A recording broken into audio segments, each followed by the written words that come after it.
Hola a todos, ¿qué tal? ¿Cómo estáis? Bienvenidos al quinto y ya último episodio de nuestra serie tutorial sobre el juego de cartas de Arkham Horror. Hoy en este vídeo hablaremos de lo que es el juego de campaña y explicaremos el resto de conceptos básicos que aún no han sido explicados durante la serie. Si bien este va a ser el último vídeo de esta serie, eso no quiere decir que en el futuro no vaya a hacer vídeos similares en este canal. Lo que ocurre es que este será el último vídeo en el cual hablaré de las mecánicas a un nivel muy básico, ¿vale? En el futuro, pues seguramente haré vídeos explicando las diferentes clases, contando cómo construir mazos y sobre todo tengo muchas ganas de hacer vídeos analizando cada uno de los escenarios del juego. Así que por hoy vamos a comenzar con este quinto y último vídeo de la serie tutorial, el cual va a estar claramente dividido en dos partes. En una primera explicaré bien lo que es el juego de campaña, para lo cual antes debo introducir dos aspectos clave, como son el avance del mazo de acto y la resolución de los escenarios, para luego caer ya en el juego de campaña propiamente dicho. Y en una segunda parte explicaré todos los conceptos que considero imprescindibles para tener un buen dominio del juego. Son cosas que aún no he explicado durante la serie y que es muy importante que se comprendan, que se entiendan, ¿vale? Así que empezamos explicando lo que sería el avance del mazo de acto. Ya expliqué anteriormente lo que era el avance del mazo de plan. Únicamente podía ocurrir en el segundo paso de la fase de mitos y solo si el nivel de perdición en juego era mayor o igual que el umbral de perdición, marcado por la carta de plan. En el caso del mazo de acto, su avance puede realizarse siempre que los investigadores gasten el número de pistas indicado por la carta de acto y se cumplan los objetivos indicados por la misma.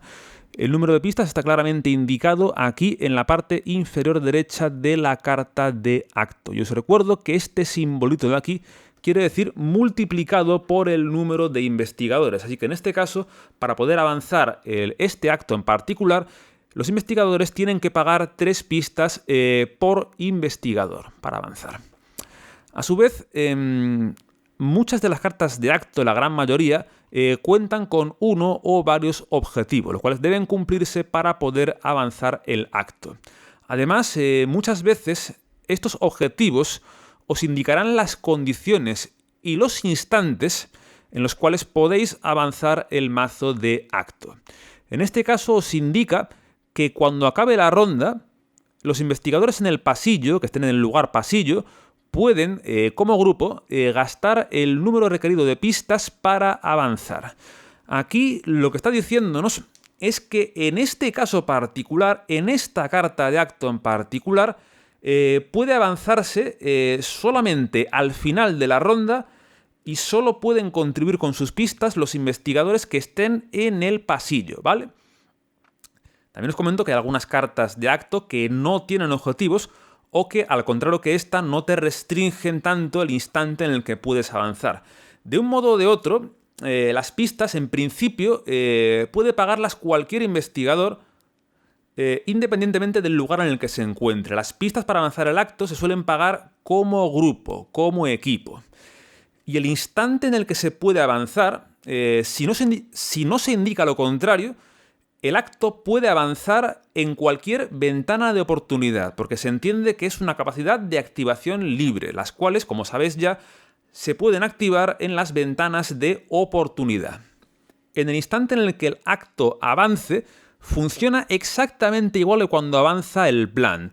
El investigador jefe tomará la carta del acto, en este caso, le dará la vuelta y leerá y resolverá todo lo indicado por la parte de detrás, pasándose a la siguiente carta del mazo de acto. ¿Vale? Bien, explicado esto, vamos ahora a hablar de la resolución de los escenarios, porque hasta ahora ya deberéis saber más o menos bien cómo jugar al juego. Ahora bien, aún no sabéis cómo se termina, cómo se resuelve un escenario. En este juego, un escenario puede acabar de dos modos posibles, por lo general. Primero, un escenario se acaba si todos los investigadores desisten o son derrotados. Recordad que un investigador es derrotado si recibe un daño físico mayor o igual a su resistencia o si recibe un horror mayor o igual a su cordura. A su vez, sabéis que algunas capacidades os permiten desistir del escenario. De un modo o de otro, cuando un investigador desiste o es derrotado, ese investigador abandona inmediatamente la partida. Todas sus cartas se eliminan de la partida, se retiran de la partida, todas las pistas que tuviera las suelta en su lugar y todos los enemigos que tuviera en su zona de amenaza pasan también al lugar en el que se encontraba. Cuando esto ocurre, cuando un investigador desiste o es derrotado, mientras quede al menos un investigador en pie, el escenario en principio continúa, ¿vale? Hasta que todos desistan o sean derrotados. Alternativamente, un escenario puede acabar siempre que se resuelva una capacidad que indique de manera explícita que se ha alcanzado una resolución del escenario. Y esto lo encontraréis denotado por lo siguiente, por una flecha seguida de la letra R y un cierto número, ¿vale? Todo esto en negrita. Aquí tenéis a la derecha múltiples ejemplos de cartas con capacidades que llevan a resoluciones de escenarios. Podéis ver el símbolo de la flecha. Fijaos que no es la misma flecha que la de las capacidades activadas por acción, es una flecha más finita, la letra R y un cierto número, ¿vale? Estos son capacidades que implican que el escenario se termina en ese preciso instante y con la resolución indicada. Esto por lo general lo encontraréis en todas las cartas de plan y de acto que sean las últimas del mazo. Cuando un mazo de estos dos se acaba, por lo general esto implica una resolución, sí o sí. A su vez, también puede haber algunos enemigos o algunos lugares que pueden también contar con capacidades que lleven a resoluciones. Tenéis un ejemplo justamente en la caja básica, en el tercer escenario, en la carta de Umorhoth, que tiene una capacidad que puede llevar a una resolución del escenario. Pero os recuerdo que esto solamente lo podéis activar si pagáis los costes. Volviendo al vídeo anterior, no podéis activar una habilidad si no podéis pagar todos los costes. En este caso, tenéis que pagar una acción y tenéis que tener en vuestra zona de juego a la carta Lita Chandler. Si no, no podéis activar esta habilidad. Y os recuerdo que esto no es ni combatir, ni evitar, ni negociar, ni desistir. Por tanto, esto implica ataque de oportunidad. Tenedlo en cuenta porque Umorhoth pega unos viajes, como podéis ver, impresionantes. A su vez, tenéis a la derecha un ejemplo de un lugar que puede dar una resolución del escenario. Fijaos que indica un objetivo. Los objetivos no siempre los encontraréis en las cartas de acto, sino que pueden también a veces, como podéis ver, aparecer en lugares. En este caso os dice que si los investigadores que están en este lugar gastan 3 pistas por investigador como grupo, el escenario se acaba con la resolución número 2, ¿vale? De un modo o de otro, por haber llegado a una resolución explícita o porque no quede ningún investigador en pie, cuando un escenario se termina, el investigador jefe debe acudir a la guía de campaña y debe leer la resolución correspondiente, así como seguir todas las instrucciones que se indiquen en esa resolución, ¿vale? Bien, aclarado todo esto, podemos ya hablar bien de lo que es el juego de campaña. Para mí, la mayor virtud que tiene el juego de cartas de Arkham Horror, que es el juego de campaña. Una campaña no deja de ser una serie de escenarios que están diseñados para jugarse en secuencia, uno detrás de otro. En la caja básica tenéis un pequeño ejemplo con la mini campaña de la Noche de la Fanática, que es, como digo, es una mini campaña porque son solamente 3 escenarios. Por lo general, una campaña es algo más similar a lo que tenéis en la imagen a la derecha, que es el ejemplo del ciclo de Dunwich, que está compuesto por 8 escenarios. La mayoría de campañas suelen tener 8 escenarios. Por lo general, en el formato antiguo, que ahora van a cambiarlo ya, cada campaña comienza con una caja de expansión, en la cual tienes investigadores nuevos, un porrón de cartas de jugador nuevas y tienes los primeros 2 escenarios de la campaña. Luego el resto de escenarios se tiene que comprar de manera independiente en los llamados packs de mitos. Aquí tenéis los 6 del legado de Dunwich, el museo, el expreso. Esto está mal, debería ser, el tercero sería Blood on the Altar, luego sería Undimension, Doom Awaits y acaba con Lost in Time and Space. Bien, la pieza más importante del juego de campaña es el denominado registro de campaña. El registro de campaña no deja de ser un documento en el cual los jugadores vais a ir anotando diferentes indicaciones que los escenarios os van a ir dando, en particular en las resoluciones. Cuando un escenario termina y lo resolvéis, como indiqué anteriormente, la resolución que hayáis obtenido os indicará que anotéis ciertas frases en el registro de campaña. Esto es muy importante porque en los siguientes escenarios, en los posteriores, por lo general durante la preparación, cuando preparáis el mazo de encuentros y los lugares y cosas por el estilo, la preparación muchas veces hará referencia a aquello que tengáis escrito en el registro de campaña, pudiendo ir variando los escenarios de diferentes modos. Así es como el juego logra que lo acontecido en cada escenario pueda afectar a los siguientes, ¿vale? Aparte de lo ya mencionado, aparte de que el registro de campaña hay que anotar lo indicado por las resoluciones, el registro también debe albergar 3 aspectos muy importantes, como son los traumas sufridos por cada investigador, los puntos de experiencia acumulados, así como los apoyos de historia y debilidades adquiridos. Iré explicando poco a poco estos 3 puntos, comenzando por lo que serían los traumas. Antes comenté lo que era ser derrotado en un escenario, que es que un investigador reciba daño físico mayor a la resistencia u horror mayor o igual a su cordura. Si un investigador ha caído derrotado por daño físico, ese investigador sufre un trauma físico, y esto tiene que ir apuntado en el registro de campaña. Con la cordura exactamente igual. Si un investigador es derrotado por recibir daño mental u horror mayor o igual a su cordura, ese investigador sufre un trauma mental, el cual va apuntado en el registro de campaña. También os aclaro que si un investigador desiste, en principio no tiene por qué sufrir ningún trauma. Y también os comento que si se da el caso de que un investigador es derrotado a la vez por daño físico y mental, solamente sufre un trauma. Será físico o mental a elección del jugador.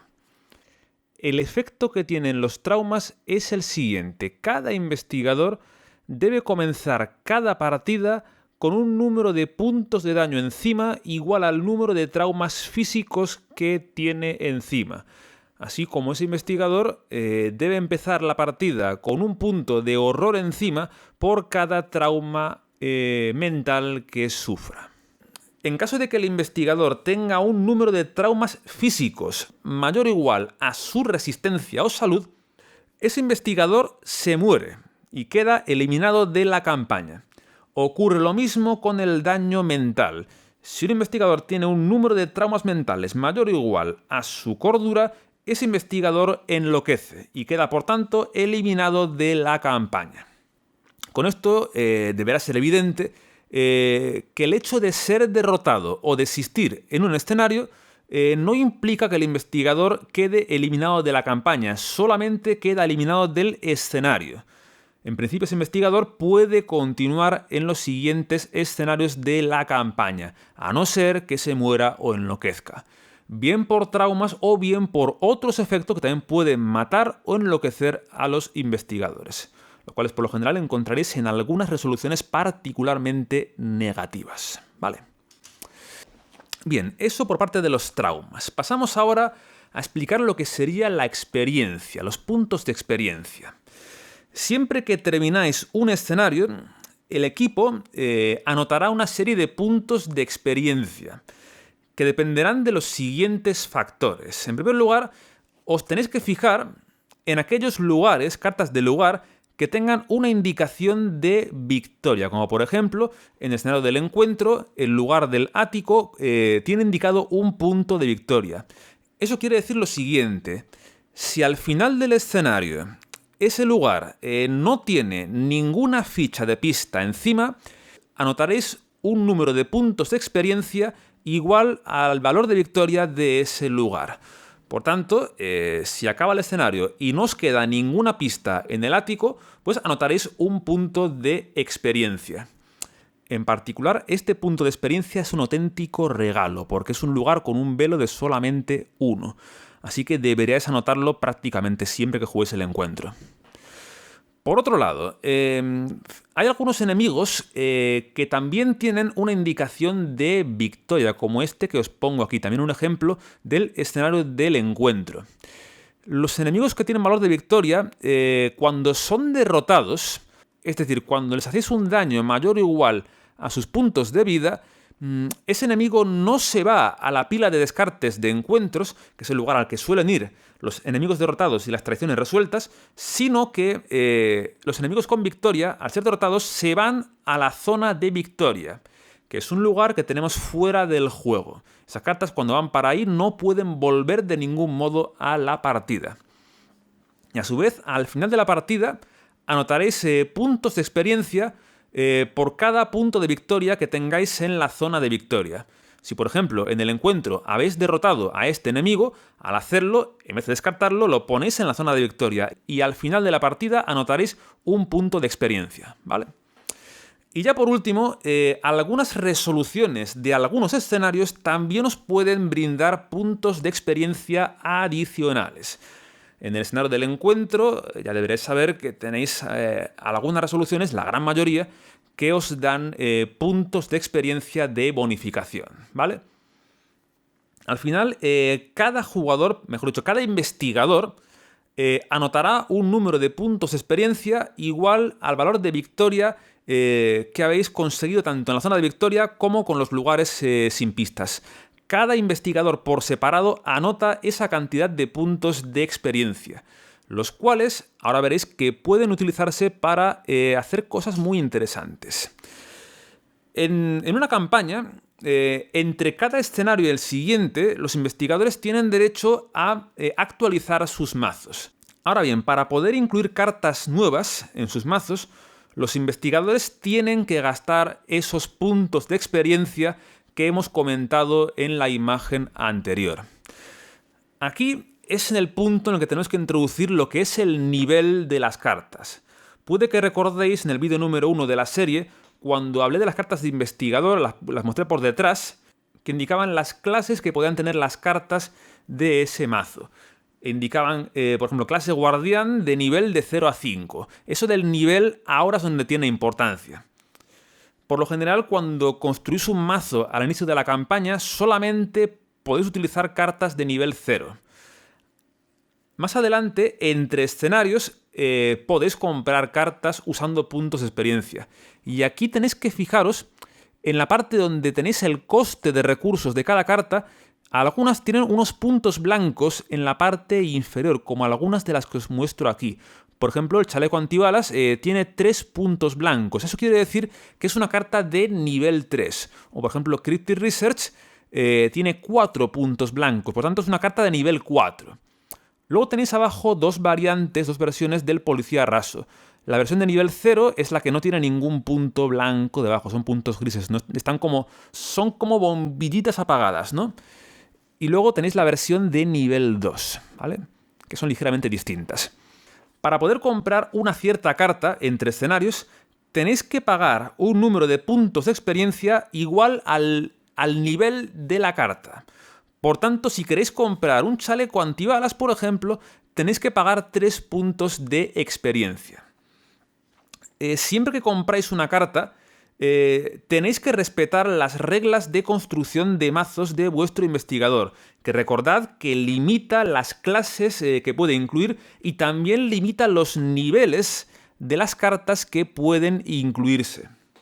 Por tanto, solo podéis comprar cartas a las que vuestro investigador pueda acceder. A su vez, tenéis que respetar el tamaño del mazo. Por tanto, siempre que compréis una carta nueva, tenéis que quitar una carta de vuestro mazo para que el tamaño del mazo siga siendo el que tiene que ser, ¿vale? Por lo general, cuanto mayor es el nivel de una carta, más poderosa es, o bien más cosas hace en relación a lo que cuesta. Tenéis, por ejemplo, Cryptic Research, una carta de nivel 4, pero es un evento por coste 0 que es rápido, que solo se juega en vuestro turno, pero que os roba 3 cartas, a vosotros o a un investigador que esté en vuestro lugar. Todo esto por 0 recursos y a velocidad de rápido, por tanto no os consume acción. Es una carta poderosísima. Pensad que podéis gastar una acción del turno en robar una carta. Esta carta no os cuesta acción y os roba 3 cartas, a vosotros o a un investigador con el que compartáis lugar, así que es poderosísima. ¿Vale? A su vez, ya por último, algunas cartas pueden tener versiones alternativas mejoradas. Aquí tenéis un ejemplo muy obvio con las 2 variantes del policía raso. Ambas las tenéis en la caja básica. El de nivel 0 tiene una habilidad rápida o libre, activación libre, que os deja descartarlo para hacer un daño a un enemigo en vuestro lugar.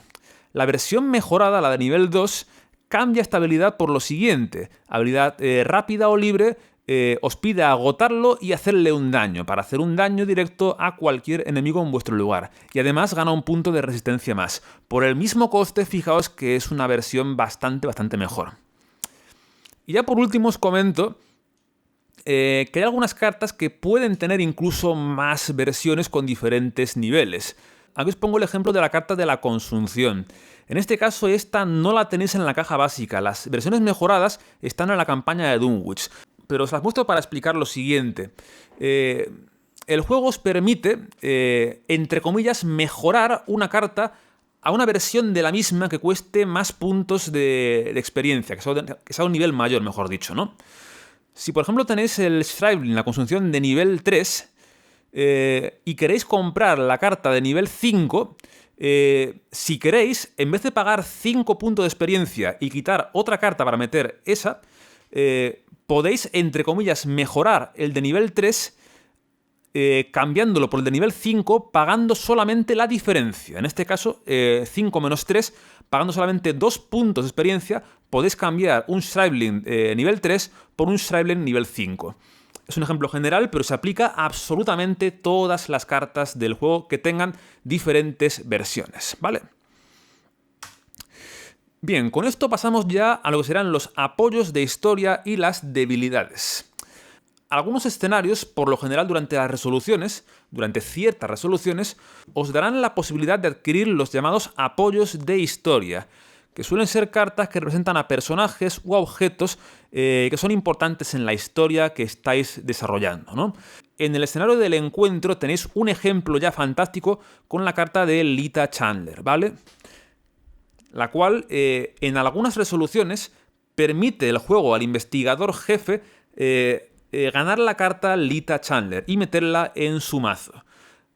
Cuando esto ocurre, cuando un investigador gana el control de un apoyo de historia, esto debe quedar anotado en el registro de campaña, que ese investigador ha ganado el control de ese apoyo de historia.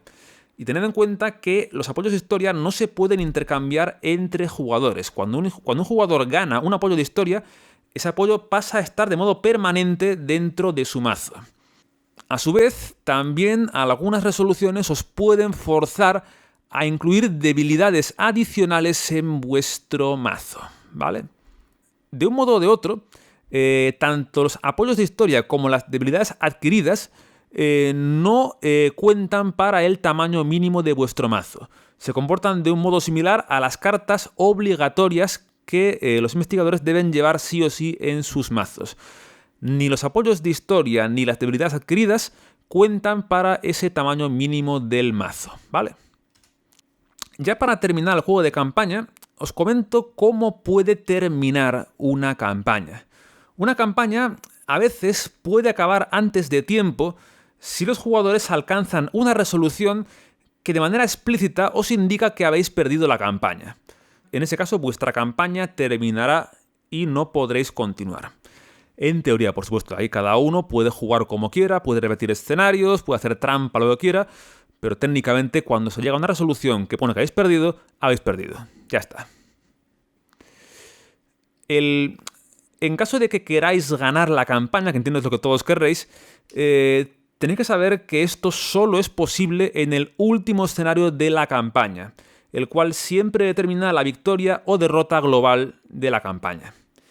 Aquí os pongo algunos ejemplos de extractos de guías de campaña, haciendo spoilers muy mínimos, para que veáis que en algunos casos os pueden hacer perder directamente, os pueden matar investigadores, y en el caso de los escenarios finales, algunas resoluciones os permiten ganar la campaña como conjunto, ¿vale?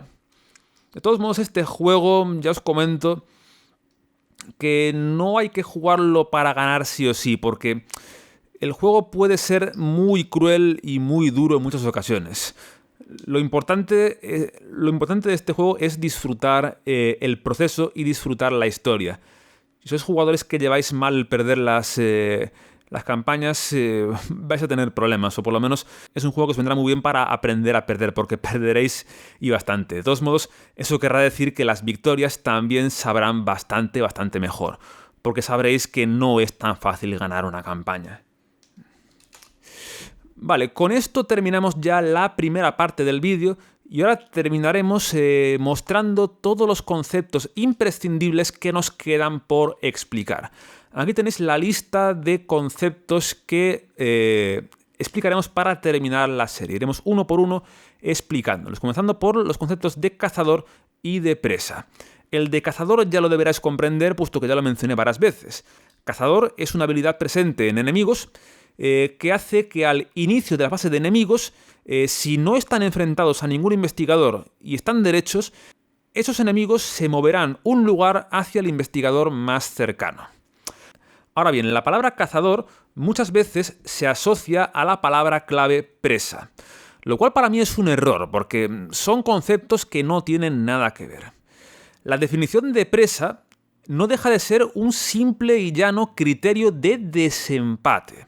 ¿Qué quiere decir eso? Que la palabra clave presa, y lo que indique después, solo tiene validez cuando un enemigo tiene varias opciones válidas cuando se mueve o cuando se enfrenta, ¿vale?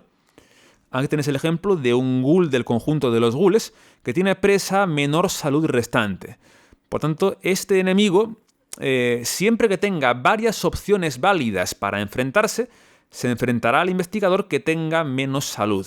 Si un enemigo no tiene ninguna instrucción de presa y tiene varias opciones válidas para moverse o para enfrentarse, los jugadores deciden. Ahora bien, si el enemigo tiene presa, la instrucción de presa tiene preferencia. Luego tenéis otro ejemplo a la derecha, que es un bicho que tiene cazador y también tiene presa. En este caso sería menor cordura restante. Ahora bien, quiero que leáis muy bien las dos definiciones, porque probablemente sean dos de los conceptos que más se enrevesan y donde más errores se cometen. ¿Por qué? Porque aún tenemos que dar una vuelta de tuerca más. Así que tenéis que tener muy claro esto, que cazador quiere decir que en fase de enemigos el enemigo se mueve un lugar hacia el más cercano, no hacia el que nos dé la gana a nosotros, hacia el que esté más cerca, a menos lugares de distancia. Y presa solo es un criterio de desempate que utilizamos cuando haya varias opciones válidas, ¿vale? Ahora bien, con cartas como esta, el concepto de presa se enrevesa más si cabe. ¿Por qué? Porque cuando la instrucción de presa contiene la palabra solo, en inglés only, en este caso será solo el afectado, ese enemigo, cuando se mueve o se enfrenta, sí que lo hace únicamente hacia su objetivo. En este caso, presa no es un criterio de desempate, sino que indica a por quién va ese enemigo sí o sí. Por eso os digo que hay que tenerlo muy claro lo que es cazador, lo que es presa y lo que es presa solo, porque son conceptos que se marean muy fácilmente. Insisto, la palabra clave presa, cuando no pone la palabra solo, es un mero criterio de desempate. Solamente hay que utilizarlo cuando el enemigo tiene varias opciones válidas para moverse o para enfrentarse. Pero si el enemigo tiene la instrucción presa solo, incluye la palabra solo, entonces sí, presa indica de manera explícita tal cual ese enemigo a por quién va, a por qué investigador va, a quién persigue, a quién se enfrenta, ¿vale? Así que estas definiciones tenedlas muy claras porque, como digo, es uno de los aspectos donde más errores se cometen cuando la gente empieza en este juego. Incluso gente de nivel intermedio a veces comete errores muy burdos por no tener claro el concepto de presa, ¿vale? Bien, seguimos con daño directo y horror directo. Aquí tenéis que distinguir el daño y horror a secas. Por ejemplo, un investigador recibe 2 puntos de horror, 1 punto de daño, sin más, o cuando indican de manera explícita daño directo y horror directo. El daño directo y el horror directo tienen que ser asignados sí o sí al investigador que los recibe. Sabéis que por lo general el daño y el horror se pueden asignar a aquellos apoyos que controlamos que puedan absorber ese tipo de daño u horror. Ahora bien, si el daño o el horror son directos, ese daño o ese horror no se puede asignar a los apoyos. Tenéis, por ejemplo, la psicosis, que es una de las debilidades básicas de la caja básica, que dice que siempre que recibas 1 o más puntos de horror, te hace un daño directo, y este daño no se puede dirigir a los apoyos. Se lo tiene que comer el investigador sí o sí porque es directo. O luego tenéis una carta de Dunwich, que es la luz de Aforgomón, una carta que debe unirse a la agenda, al plan actual o al acto actual, y que os fuerza a tratar todo el daño y el horror como si fueran directos. Lo cual es un grano en el culo muy importante. Simplemente quedaos con la distinción de que el daño y el horror directos no se pueden reasignar a nuestros apoyos, ¿vale? Luego tenemos descomunal. Descomunal es una palabra clave presente en enemigos, que quiere decir que ese enemigo se va a considerar enfrentado a todos los investigadores que estén en su mismo lugar. Esto lo veréis muy bien en el escenario del Devorador, de la caja básica, en la carta de Umordhoth, que tiene la habilidad de descomunal, en inglés Massive. Quiere decir que ese enemigo se considera que está enfrentado a todos y cada uno de los investigadores que se encuentran en su lugar. Y por tanto, en fase de enemigos, ese enemigo ataca a todos nuestros investigadores que comparten lugar con ese enemigo, ¿vale? Bien, seguimos con orden de juego. Algunas acciones se tienen que tomar en orden de juego. Eso quiere decir que se empieza por el investigador jefe y se sigue en sentido horario. Esto ya lo comenté hace un par de vídeos, ya que en la fase de mitos, cuando robáis cartas de encuentros, esto tenéis que hacerlo en orden de juego. Empieza el investigador jefe y luego se sigue en sentido horario. Ahora bien, salvo estas excepciones, el orden de juego no tiene por qué seguirse.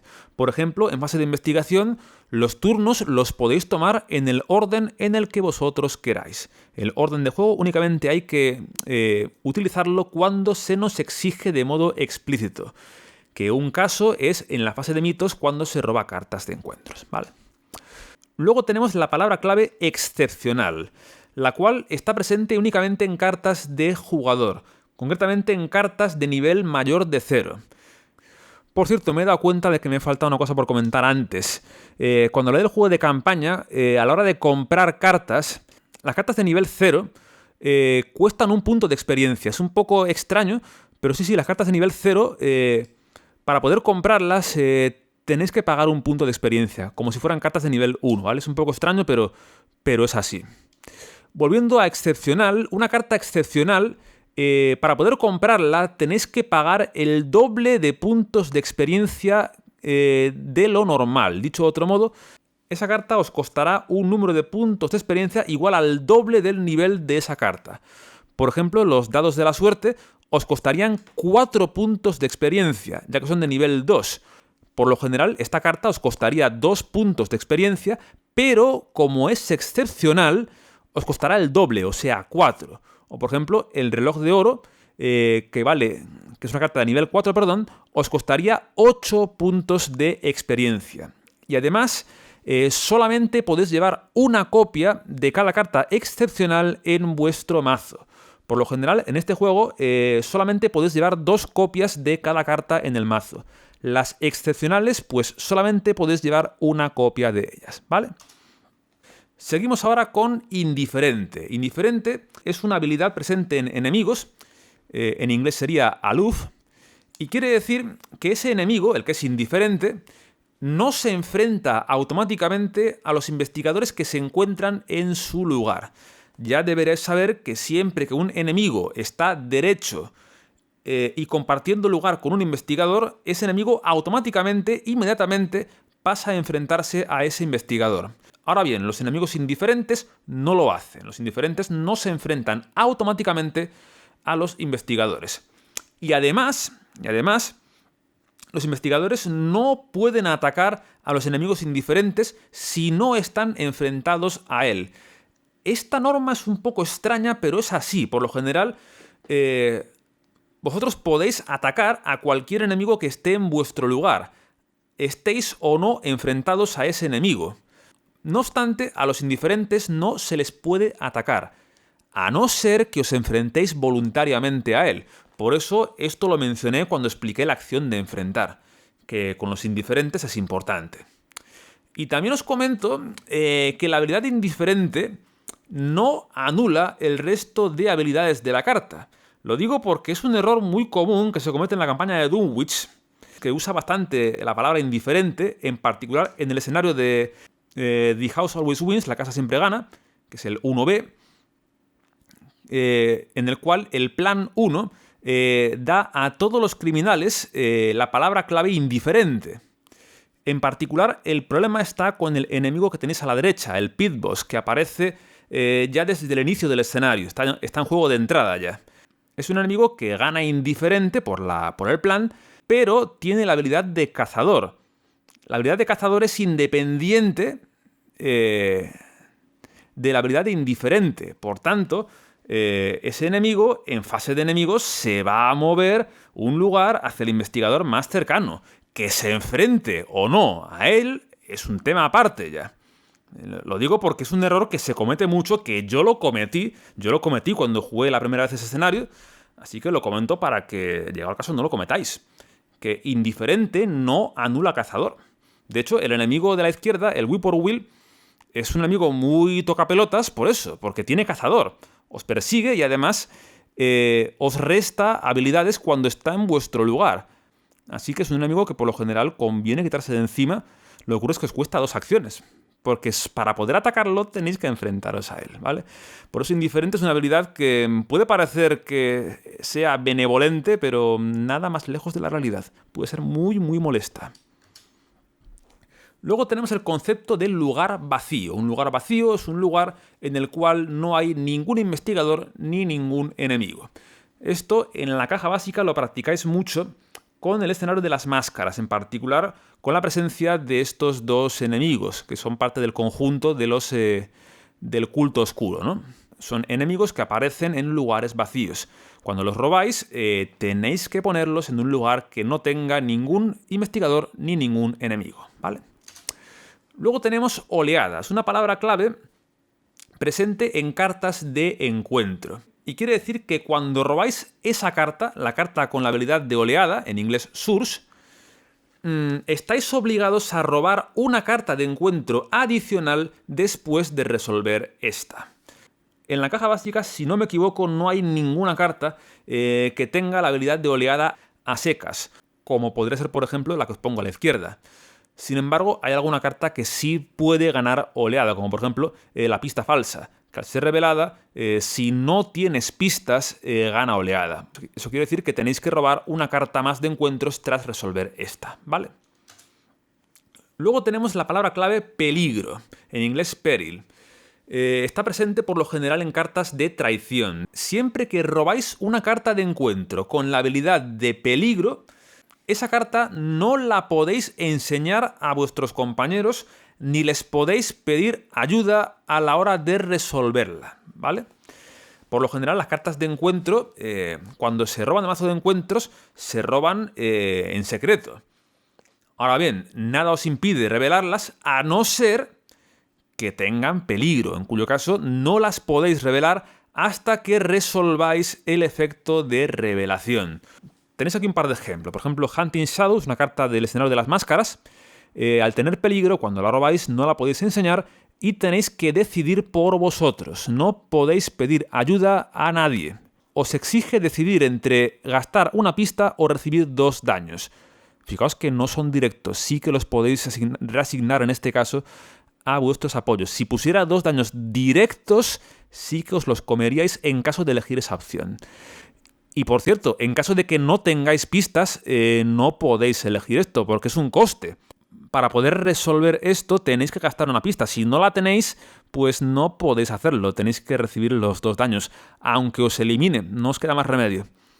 Y luego tenéis un ejemplo que me gusta mucho por lo tremendamente molesto que es el Terror from Beyond. Tiene peligro, por lo tanto recordad, cuando la robáis no la podéis enseñar. Y os manda a exigir un tipo de carta, elegir entre apoyo, evento y habilidad, y hace que todos los jugadores deban descartarse todas las cartas de su mano que sean de ese tipo. Así que más os vale acertar, porque con esto podéis meterles un palo a vuestros compañeros, pero impresionante. Aquí la palabra clave peligro para mí brilla con luz propia. ¿Por qué? Porque si no tuviera peligro, pues preguntabais, oye, ¿cuántos eventos tenéis? ¿Cuántos apoyos tenéis? Y elegís. Para tener peligro no podéis preguntar. Así que ahí podéis ser egoístas y coger lo que más os favorezca a vosotros, o podéis pensar en lo que tienen los compañeros o lo que pensáis que pueden tener e intentar sacrificaros un poco por el equipo, ¿no? Es una carta por eso muy, muy interesante, que es muy jodida, pero me gusta porque hace un efecto muy, muy interesante. Luego tenemos permanente. Las cartas permanentes son cartas que empiezan cada partida en juego y que además no pueden abandonar el juego de ningún modo, ¿vale? A su vez, las cartas permanentes no se consideran parte del mazo del jugador.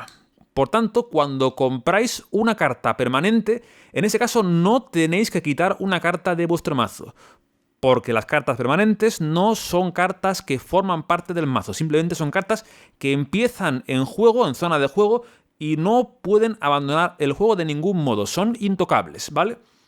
Aquí tenéis el ejemplo de Higher Education, una carta fantástica que es de nivel 3, para comprarla tenéis que pagar 3 puntos de experiencia, es permanente y siempre que tenéis 5 o más cartas en mano, os deja habilidad rápida o libre, gastando un recurso ganáis más 2 a voluntad o a inteligencia, lo cual para los buscadores es fantástico.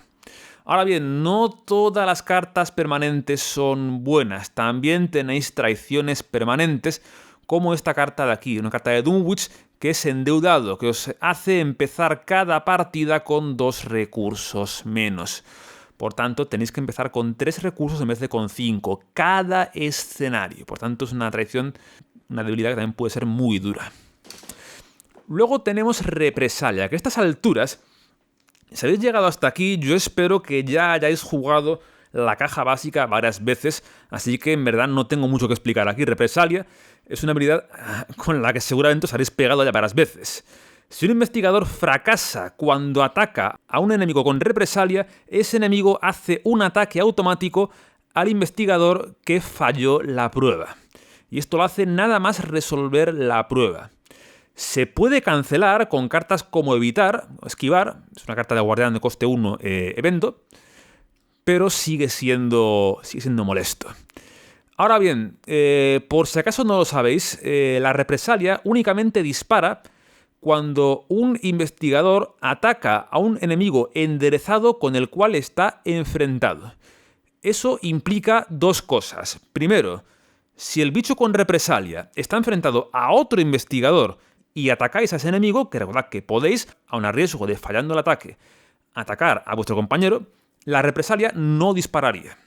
A su vez, si el enemigo está girado porque alguien lo ha evitado o lo ha girado, pues la represalia tampoco dispara, ¿vale? Estos son aspectos fundamentales de la batalla contra el Ghoul Priest, contra el sacerdote Ghoul, el boss que tenemos en el primer escenario del juego, con esa habilidad de represalia con la que os pegáis nada más comenzar a jugar a este juego, ¿vale? También aparece, por ejemplo, en el Mago de la Orden, este bicho del grupo de los cultistas, que va recibiendo perdición cada fase de mitos y que tenéis que matar sí o sí porque si no os la lía, ¿vale? O, por ejemplo, en Dunwich tenéis al matón de la banda de O'Banion, que es un 2-2-2 con represalia, que, ojo, siempre que os ataca os come un recurso, ¿vale? Así que la represalia también hace disparar esto porque se considera un ataque, no deja de considerarse un ataque de represalia, ¿vale? Y terminamos ya con las cartas únicas. La gente del Magic lo entenderá muy bien si os comento que esto es la norma legendaria, prácticamente tal cual. Un poco distinto, pero bueno, es muy parecida. La norma dice que no puede haber más de una copia de cada carta única en juego. Las cartas únicas están marcadas por el símbolo del asterisco antes del nombre de la carta. Aquí lo podéis ver, por ejemplo, con el Dr. Mylan Christopher, pedazo de carta, por cierto, con Leo de Luca, otra grandísima carta, y también lo encontráis en algunos enemigos, como por ejemplo este de aquí. Os comento, es importante saber que un jugador no puede siquiera intentar poner en juego una carta única si ya hay una carta única con su mismo nombre en juego, ¿vale? Y con esto terminamos ya el vídeo y terminamos la serie tutorial sobre el juego de cartas de Arkham Horror. Gracias a todos los que habéis seguido los vídeos hasta aquí, espero que la serie haya aportado algo, tanto como si estáis empezando con este maravilloso juego, como si sois jugadores más avanzados y habéis aprendido algo con lo que he explicado en esta serie. En principio lo voy a dejar aquí, no voy a hacer más vídeos comentando las mecánicas básicas del juego, pero eso no quiere decir ni mucho menos que no vaya a haber más contenido en este canal, nada más lejos de la realidad. De hecho, esto solamente es el pistoletazo de salida para lo que viene a partir de ahora. En particular en agosto seguramente, como estaré muy libre, haré bastante contenido para este canal, ya que es el juego en el que estoy más sumergido en estos momentos. Y lo que me gustaría hacer es, en primer lugar, hacer vídeos de análisis de cada escenario del juego, en los cuales también, por supuesto, comentaré cosas a nivel de mecánicas al estilo de estos vídeos, pero más bien serán ejemplos concretos para explicar ciertas cartas en particular. Y también, por supuesto, me gustaría hacer partidas en la línea de las que hice en el canal de Alonso, ¿vale? En particular, este mes de agosto voy a jugar la campaña de Carcosa, el ciclo de Carcosa, que aún no lo he jugado, así que seguramente intentaré hacer la campaña a ciegas y grabarla, ¿vale? Aún no sé qué investigadores voy a elegir. Si alguien quiere aportar sugerencias, estoy abierto a ello. Jugaré seguramente con dos jugadores, con dos investigadores a dos manos. Y eso será seguramente parte del contenido que vendrá en las próximas semanas, incluso meses, en este canal. Lo dicho, aquí cerramos la serie. De nuevo, gracias a todo aquel que haya seguido la serie hasta aquí. Espero que haya aportado algo. Y nos seguimos viendo aquí en el canal del Buscador de Arkham en las próximas semanas, meses, con los contenidos que ya he ido dejando caer en esta parte final de este vídeo. Así que lo dicho, lo dejamos aquí. Un saludo y hasta la próxima. Adiós.